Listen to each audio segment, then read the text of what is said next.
Assalamualaikum warahmatullahi wabarakatuh. Perkenalkan, nama saya Ulin Nuha. Saya adalah salah satu guru BK di Mandika Nganjuk. Perlu kalian ketahui, di Mandika Nganjuk ada dua guru BK. Yang pertama Bapak Supriyadi. Guru-guru yang lain dan siswa-siswa yang lain itu biasanya manggilnya Mbah Pri. Beliau adalah koordinator BK dan saya selaku anggota beliau. Nah, kebetulan untuk maksama ini saya yang akan mengisi materinya. Kalian sudah tahu apa belum materinya? Yuk dicek dulu. Sudah. Untuk materi kita kali ini yaitu peran BK dalam pendampingan kegiatan belajar siswa. Sebelumnya saya mohon maaf ya kalau ada suara-suara yang tidak diinginkan seperti suara ayam, suara orang, suara angin, dan suara yang lainnya. Tolong dimaklumi ya.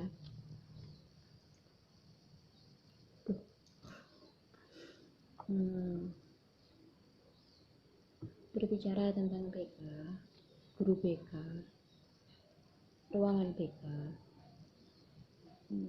apa yang pertama kali terlintas di bayangan kalian? Menyeramkan, baik hati, suka menghukum, gampang marah, anak yang bermasalah, baik hati, siswa cerdas, siswa apapun itulah, tolong dituliskan ya, maksimal 5 ya, wajib loh ditulis dulu. Tak tunggu kan? Sudah, tak tunggu saya. Wajib, yuk ditulis 5 bayangan kalian yang pertama kali terlintas saat kalian mendengarkan BK, guru BK, ruangan BK, atau apapun itu tentang BK. Ditulis ya.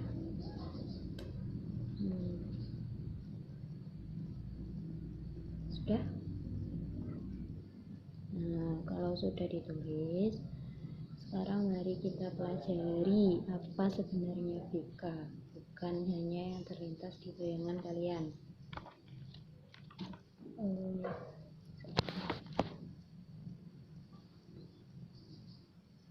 Nah, guru BK itu kan adalah bimbingan konseling.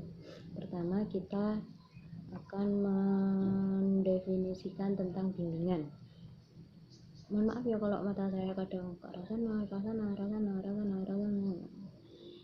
Itu saya lagi berpikir dan beberapa kali saya juga membaca catatan saya. Tolong dimaklumi. Nah, bimbingan secara bahasa itu adalah mengarahkan, mengatur, menentukan, mengemudikan, menunjukkan apapun itu yang mengartikan kalau bimbingan itu ada di depan, seperti yang mengemudi, yang mengarahkan, yang menentukan, dan yang mengatur. Itu masih istilah bahasa ya. Istilah bahasa itu istilah yang singkat, secara singkatnya itu begitu. Nah, kalau secara istilah atau secara yang kalau teman-teman itu biasanya mengartikan kalau yang secara istilah itu ya secara panjang, secara gamblang itu yaitu bantuan yang diberikan oleh seseorang yang memiliki pribadi baik dan pendidikan yang memadai kepada individu tertentu untuk menolong mengembangkan kegiatan hidupnya sendiri, arah pandangnya sendiri, membuat pilihan sendiri, dan memukul bebannya sendiri. Di sini perlu digarisbawahi ya, ada kata-kata sendiri.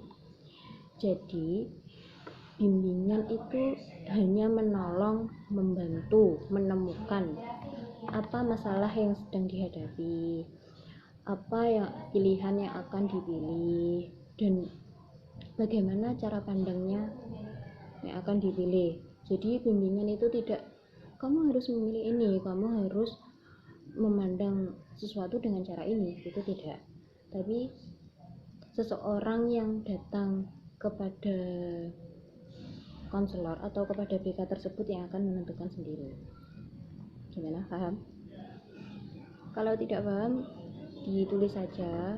Apa yang tidak paham nanti dikumpulkan ya. Tadi kan udah nulis itu yang pandangan pertama yang terlintas di bayangan kalian tentang BK. Sekarang kalau sampean ada yang nggak paham tentang pengertian bimbingan, kalian catat lagi bagian mananya ya. Terus sekarang kita mengertikan tentang konseling. Oke. Sekarang kita mengartikan tentang konseling. Konseling itu berasal dari bahasa Latin yang berarti bersama atau berbicara bersama. Sebenarnya masih banyak sekali pengertiannya, tapi secara keseluruhan kesimpulannya itu seperti itu. Secara bahasanya seperti itu. Bersama atau berbicara bersama. Terus kalau secara istilahnya menurut American School Counselor Association itu hubungan tatap muka yang bersifat rahasia dengan sikap penerimaan dan pemberian kesempatan dari konselor kepada klien dengan pengetahuan yang diketahui. Di sini kita perlu menggarisbawahi tentang pertama rahasia, yang kedua sikap penerimaan, yang ketiga pemberian kesempatan, yang keempat dengan pengetahuan yang diketahui oleh konselor dan klien. Yang pertama tadi bersifat rahasia. Bersifat rahasia itu jadi konselor itu harus bisa menerima, harus bisa menjaga rahasia apapun yang dikatakan oleh kliennya. Di sini kliennya adalah siswa. Soalnya kita kan berbicara tentang bimbingan konseling di lingkungan madrasah ya. Harus bisa menjaga rahasia tersebut. Jadi kita harus membangun, jadi guru BK itu harus bisa membangun keyakinan dan kepercayaan siswa kepada guru BK agar terjalin rahasianya itu. Yang kedua, sikap penerimaan. Di sini konselor harus bisa menerima apapun yang diceritakan oleh klien atau oleh siswa. Benar. Kalian paham konselor dan klien kan? Konselor di sini adalah guru BK dan klien itu adalah siswa. Harus menerima apapun yang dikatakan oleh klien atau siswa yang bermasalah tersebut. Nggak harus bermasalah dong, siapapun siswa. Harus bisa menerima dan harus bisa menempatkan sudut pandang. Harus bisa menempatkan sudut pandang sama seperti dengan sudut pandang siswa tersebut. Jadi nggak usah takut. Soalnya guru BK itu harus bisa menempatkan posisi tersebut. Itu ya, kedua itu. Yang ketiga, memberikan kesempatan. Jadi di sini maksudnya yang pertama tadi kan guru BK harus bisa menerima apapun cara pandang kalian. Masih batas menerima. Harus bisa menerima. Yang kedua harus juga bisa memberikan kesempatan berbicara siswa tersebut harus diberi kesempatan berbicara. Nah, setelah siswa diberi kesempatan berbicara kan guru BK jadi bisa mengetahui sudut pandangnya. Setelah itu siswa juga harus memberikan kesempatan guru BK untuk membimbing siswa tersebut ke jalan yang benar. Tapi jalan yang benar itu nanti yang menentukan tetap siswa, yang menentukan tetap kalian. Kita selaku guru BK hanya membimbing gitu. Kenapa kok gitu? Karena kalau sesuatu yang sampean ambil sendiri, yang sampean pilih sendiri, kemungkinan besar akan sampean terima daripada orang lain yang memilihkan, kan gitu. Tapi membimbingnya itu dengan pengetahuan yang diketahui oleh guru BK tersebut, dan kalau ya yang diketahui oleh guru BK tersebut. Jadi kita pertama memang kita harus menempatkan posisi di posisi kalian. Kedua harus bisa memberikan kesempatan, dan kalian juga harus bisa memberikan kesempatan kepada guru BK untuk membimbing kalian dengan pengetahuan yang diketahui oleh guru BK tersebut.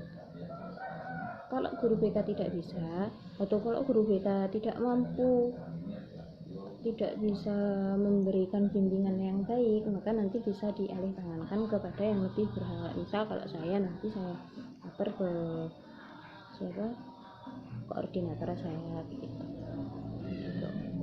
Nah dari sini pengertian bimbingan konseling udah paham belum apa pengertian konseling? Kalau belum paham kalian catat bagaimananya. Kalau terlalu cepat maafkan ya, soalnya emang agak gugup. Sudah? Dari situ kita dapat menyimpulkan jika bimbingan konseling itu adalah bantuan yang diberikan oleh seseorang yang bantuan yang diberikan oleh seseorang yang memiliki pribadi baik dan pendidikan yang memadai kepada individu untuk menolong mengembangkan kegiatan hidupnya sendiri, arah pandangnya sendiri, membuat pilihannya sendiri, dan memikul bebannya sendiri dengan cara bertatap muka dan bersifat rahasia dan saling menerima. Intinya seperti itu. Itu yang lebih mudah dikatakan, itu yang lebih mudah dikatakan. Tapi nanti secara teori ada lagi, nanti saya tuliskan, kalian bisa download PDF-nya atau tulisan saya nanti ya. Terus kita berlanjut ke apa sih peranan BK di sekolah? Apa cuma menghukum saja, atau suka manggil orang tua, suka manggil anak yang suka bolos, anak yang nakal, anak yang pacaran dan lain sebagainya. Nah sekarang kita harus mengetahui apa peranan guru BK sebenarnya di sekolah. Oke, bentar.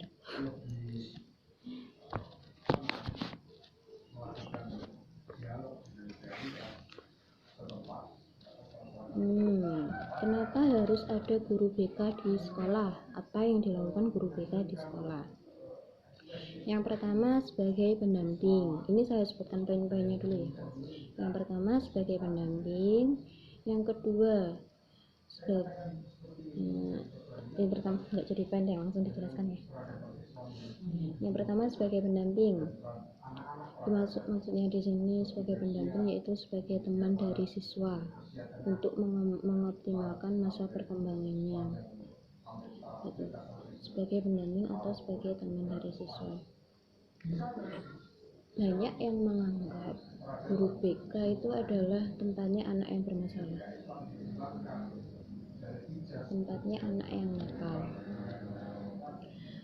Ruangan BK itu pasti nanti yang masuk cuma anak-anak yang ada masalah lah pokoknya. Nah perlu kalian ketahui kalau guru BK itu adalah sebagai teman dari siswa.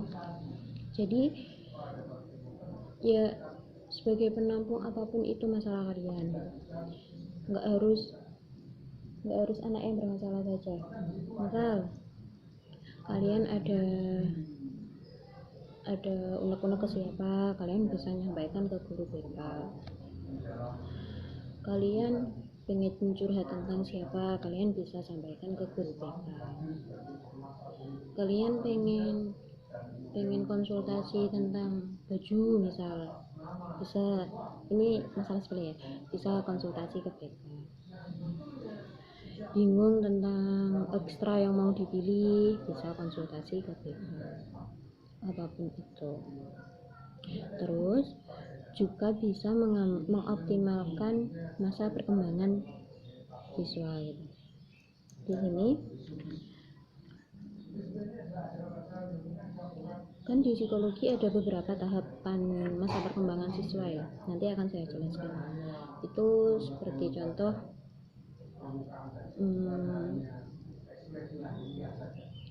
kalau di psikologi itu contohnya kalian kan sekarang ada beberapa tahapan masa perkembangan di psikologi. Yang pertama anak-anak, remaja, dan dewasa, itu secara singkatnya. Nah jadi di BK nanti kalian juga bisa kalian nanti bisa menemukan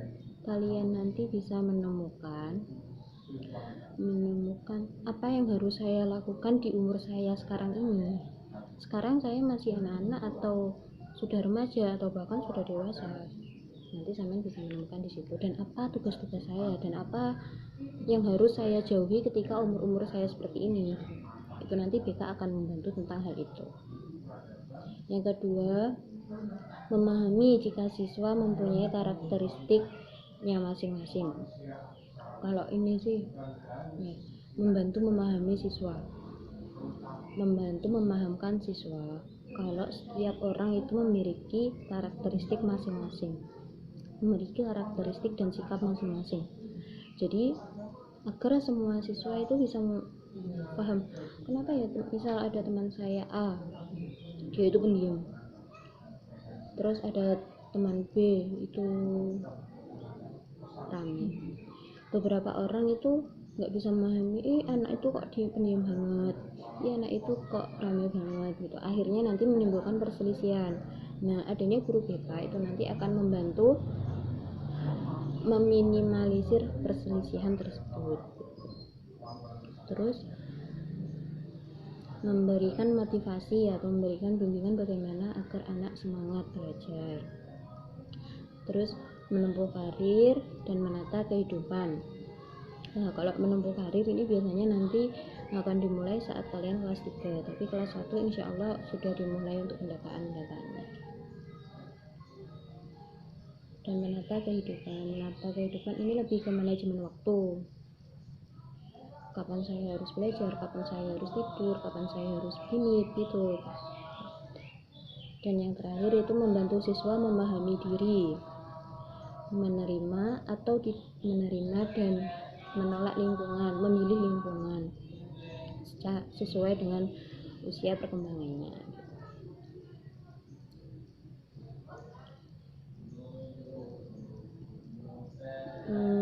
Itu tadi secara umumnya dan secara mudahnya gitu ya. Di sini saya tadi baca-baca, menurut Sardiman tahun 2001, guru BK itu sebagai informator, yaitu memberi informasi. Kalau sampean mau tanya guru ruangan fokus di mana, itu nanti bisa. Pokok sebagai informator lah apapun itu. Sebagai organisator, membantu kalian menyesuaikan diri. Gitu. Motivator sudah saya jelaskan. Direktur itu sebagai manajemen diri, manajemen waktu. Inisiator memberikan ide-ide kreatif. Transmiller harus penyabar, insya Allah penyabar. Fasilitator sebagai tempat konsultasi. Sebagai mediator, ini yang paling sering.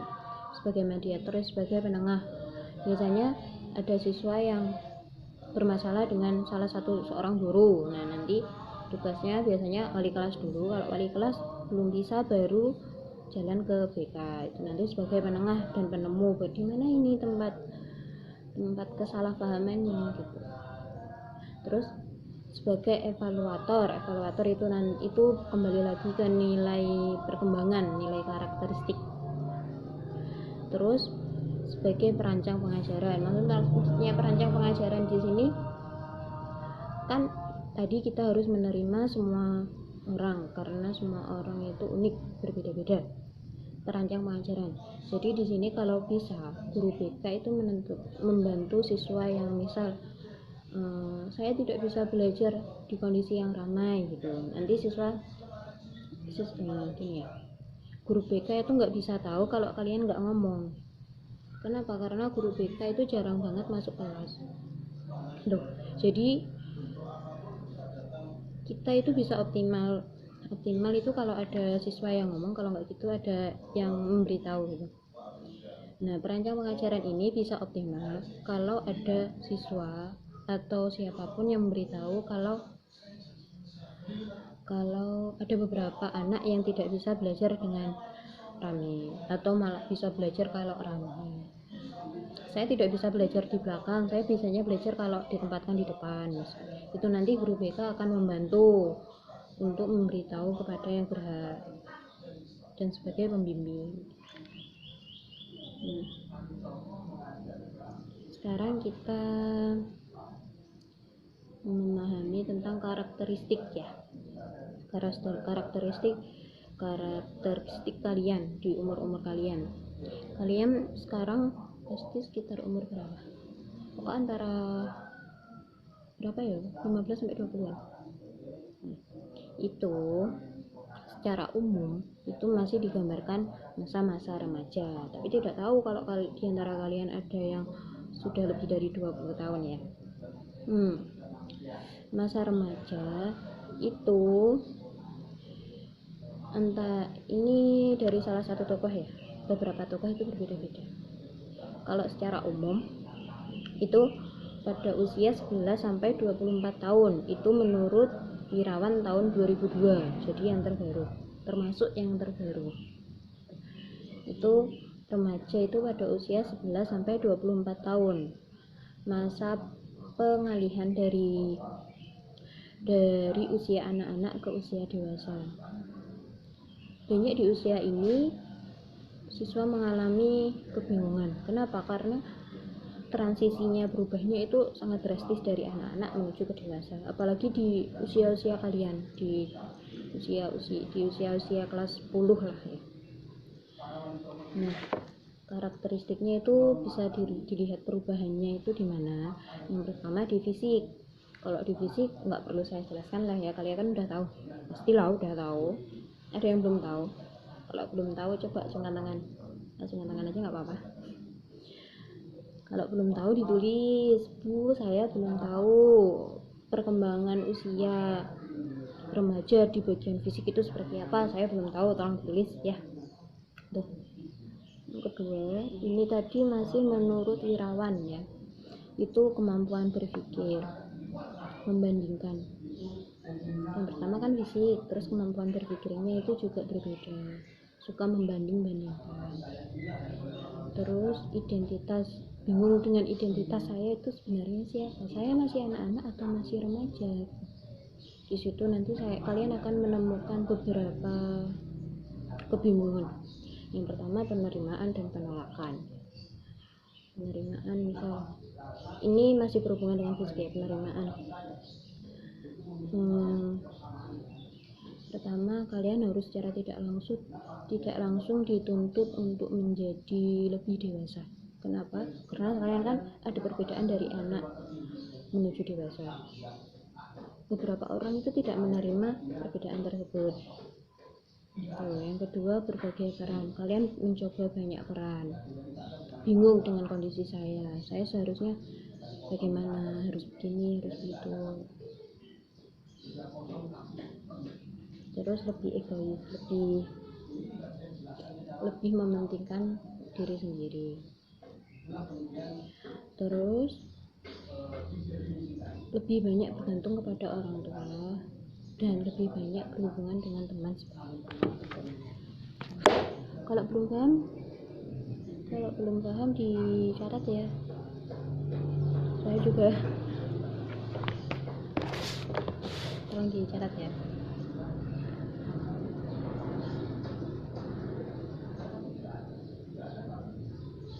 Nah, terus menurut Jatmiko pada tahun 2010 itu mengatakan masa-masa remaja itu masa-masa yang sangat krisis, masa-masa yang harus sangat diperhatikan. Banyak sekali kesalahan-kesalahan di masa-masa tersebut jika tidak ditempatkan pada tempatnya. Kenapa? Karena pada masa remaja itu seseorang akan sangat menggebu-gebu mengemukakan kebebasan dan hak. Lebih mudah dipengaruhi teman-temannya dan over pede, sangat pede. Tuh. Mengemukakan kebebasan dan hak. Kalian pasti sudah paham lah. Kalian bisa membedakan siswa SD dengan siswa SMA, siswa MI dengan siswa MAN. Siswa MI lebih mudah diatur, dibentak sekali mungkin langsung diam. kalau siswa-siswa di umuran kalian itu biasanya sekali dibentak itu kurang ngeh kalau nggak sesuai dengan apa yang kalian inginkan. Kenapa? Karena ya emang di usia-usia kalian itu seperti itu. Kalian itu sangat menggebu-gebu ingin mengemukakan hak kalian, mengemukakan kebebasan kalian. Iki loh, emang hakku, iki emang aku emang seharusnya begini. Lebih mudah dipengaruhi oleh teman-temannya. Ini sangat mudah sekali kita temukan. Coba kalian amati teman-teman kalian yang dulunya pendiam, terus tiba-tiba gerumbul di gerumbulan yang ramai. Tapi di usia kelas 3 MTS lah ya, kelas 3 MTS sampai kelas 10 ya sekarang lah, sama tidak nih, nanti akan kebanyakan dari mereka akan mengikuti teman-teman sebayanya. Kenapa demikian? Emang karena pada umur kalian itu emang umurnya begitu. Terus overprotective, over PD. Kalau dari beberapa kalian ada yang belum merasa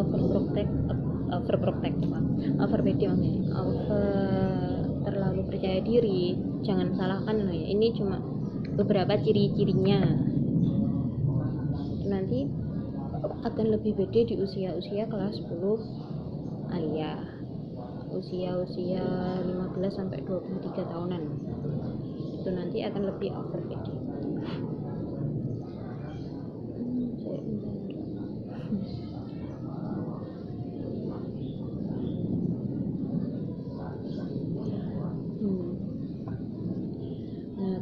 Kesulitan yang akan sampean hadapi lagi itu masih banyak sekali kesulitan pada usia kalian. Selain kesulitan di situ nanti juga banyak sekali kesempatan yang bisa kalian ambil pada usia kalian ini. Nah, kesulitan itu variasi emosi. Yang pertama, variasi emosi itu kalian pernah nggak ngalamin tiba-tiba pengen marah, terus tiba-tiba ganti mood, pengen tiba-tiba bahagia. Kalau ini sih kalau perempuan biasanya lebih ke perempuan kalau ini ya. Kalau perempuan kan soalnya bingung mau mengungkapkan perasaannya bagaimana. Tiba-tiba marah, tiba-tiba nangis, tiba-tiba ketawa. Itu kalian pasti bingung. Kenapa sih aku kok gini? Jangan-jangan aku gila, jangan-jangan aku abnormal. Enggak seperti itu. Itu emang masa-masanya kalian, tapi dengan batasan tertentu. Enggak yang nangis berok-berok terus habis itu ketawa sendiri lagi ya, enggak. Kalau laki-laki itu jarang, karena laki-laki itu lebih bisa mengontrol emosinya. Biasanya kalau laki-laki itu mengaplikasikan variasi emosinya itu kalau hal yang negatif itu naik motor bola itu untuk melampiaskan emosi itu, tapi nggak bagus ya. Terus rasa ingin tahu dan coba-coba ini beberapa kali menghasilkan hal yang positif, beberapa kali juga banyak yang menghasilkan hal negatif. Sekarang kita ke laki-laki biasanya. Di masa-masa kalian itu sangat rawan sekali dengan ingin tahu dan ingin coba-coba. Manusia itu sangat mudah untuk dipengaruhi ke hal yang buruk, apalagi di umur kalian. Itu nanti biasanya laki-laki itu, aku kayaknya nggak pengen ngerokok, cuma melihat temen-temen yang lain kok ngerokok, kakak kelasku kok ngerokok, akhirnya saya ngerokok. Saya pertama cuma coba-coba bu, ternyata enak, dan akhirnya berkelanjutan. Itu adalah contoh yang tidak baik. Na'udzubillah, semoga kalian tidak seperti itu ya. Ada aturan tersendiri soalnya, jangan ya, nanti kalian dihukum. Mau? Enggak kan? Terus kalau perempuan saya bingung sih mencontohkan hal yang negatif. Kalau perempuan itu biasanya lucu, mereka itu sering nyoba-nyobanya itu masak yang aneh-aneh, kalau saya beberapa kali menemukan di gambar-gambar Instagram atau statusnya teman-teman, itu ada yang apa ya, membuat agar-agar tapi ditambahi ikan asin. Itu niatnya sih mencoba-coba, terus mau kemana gitu ya, sebelum pergi kemana gitu, nyoba-nyoba jilbabnya dicoba semua. Kalau itu sih sampai sekarang saya juga masih kadang. Nah, jilbabnya dicobai terus diganti, dicoba nggak cocok, diuter-uter pasminanya, pasmina 1 dicoba diuter-uter, ternyata nggak cocok, ganti lagi pasmina yang lain. Baju ini dicoba nggak cocok, ganti lagi tuh.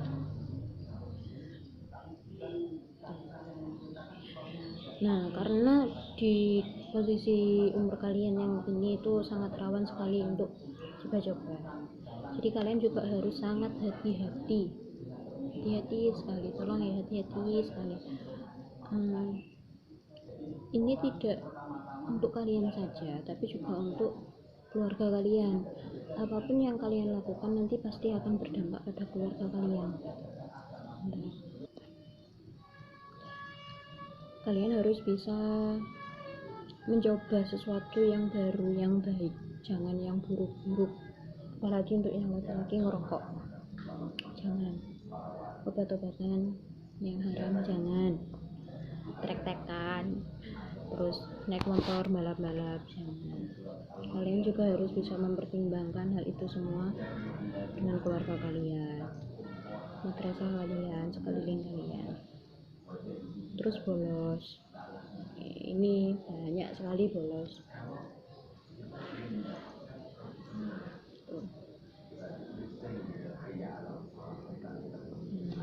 Di sini saya akan menjelaskan apa yang harus saya lakukan dengan karakteristik perkembangan saya yang pada umur-umuran ini, pada umur-umur remaja ini, yang lebih banyak ke hal negatif. Ini yang harus kalian lakukan. Pertama, kalian kan akan ini dalam hal kematangan emosional, kalian akan lebih tidak mudah gampang bertoleransi. Maksudnya itu lebih tidak mudah menerima lain, menerima orang lain, melihat ini cewek kok menengan banget, aku gak seneng. Jangan gitu. Setiap manusia unik, setiap manusia berbeda-beda dan mempunyai karakteristik masing-masing. Tolong diingat-ingat sekali ya hal itu. Terus aku dalam bergaul, aku gak gelem anak gak konconan kambek cewek, jangan. Kita harus bisa menerima semuanya, intinya menerima. Terus peniruan buta, maksudnya peniruan buta itu, kita itu kan bingung ya dengan sebenarnya saya siapa. Saya tak pengen seperti artis itu, saya pengen seperti guru itu, saya pengen seperti itu. Kalian harus belajar untuk percaya diri, tunjukkan siapa sebenarnya kalian, ikuti apa yang kalian mau, jangan ikuti mereka yang kalian lihat terlihat bagus. Jangan. Iya nggak apa-apa kalau itu emang bagus secara umum, bagus semuanya di mata semua orang.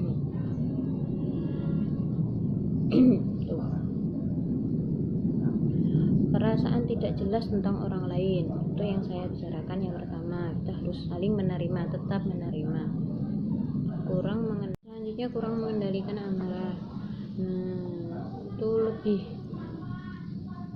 ini biar kalian bisa mengendalikan amarah kalian itu, biasakan kalian untuk menyatakan emosi kalian, mengungkapkan emosi kalian sekarang itu apa.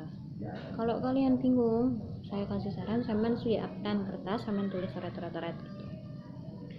Terus tidak menerima bentuk tubuh orang lain. Ih cakuwi lo tambah gede kok tambah ayu, aku kok enggak.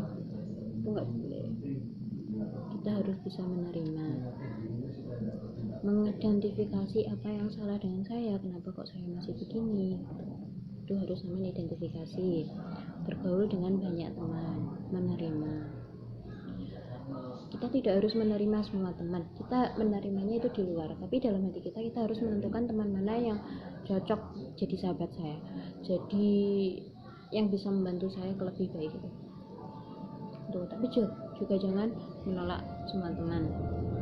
Terus kita harus juga bisa memilah-milah informasi, jangan menerima informasi yang tidak ada bukti. Itu sangat banyak sekali, tidak hanya kalian, ibu-ibu biasanya juga kayak gitu. Kalau nggak ada bukti itu seneng gosip, nanti kebiasaan. Kalian mau jadi ibu-ibu atau bapak-bapak suka gosip? Enggak kan? Terus lebih bertanggung jawab. Sedikit saya kasih tahu, sudah ya, sedikit saya kasih tahu tentang BK. Kalian jangan takut ke BK saja, apapun itu, entah masalah keluarga, masalah teman, masalah pacar, masalah pendidikan, masalah tugas, cuman untuk ke BK saja nggak apa-apa. Yang di BK itu tidak harus sesuai yang bermasalah. Terus kebanyakan beberapa siswa yang bermasalah ke BK itu kebanyakan pertama bolos itu yang panggilan orang tua ya. Itu bolos itu paling sering, dan kebanyakan itu malah kelas 10 bolos dan pacaran. Hati-hati banget pacarannya, kalau bisa nggak usah pacaran dulu, toh kalian juga nggak tahu itu jodoh kalian atau bukan. Eman-eman kan nanti kasihan suami atau istri kalian jadi mendapatkan bekas kan. Eman sudah itu saja. Kalau ada yang ingin ditanyakan, kalian tulis di catatan tadi apa yang pengen ditanyakan. Terus jangan lupa tadi saya kan minta bayangan pertama tentang BK itu apa, kan tadi saya minta untuk ditulis, itu tugas loh ya.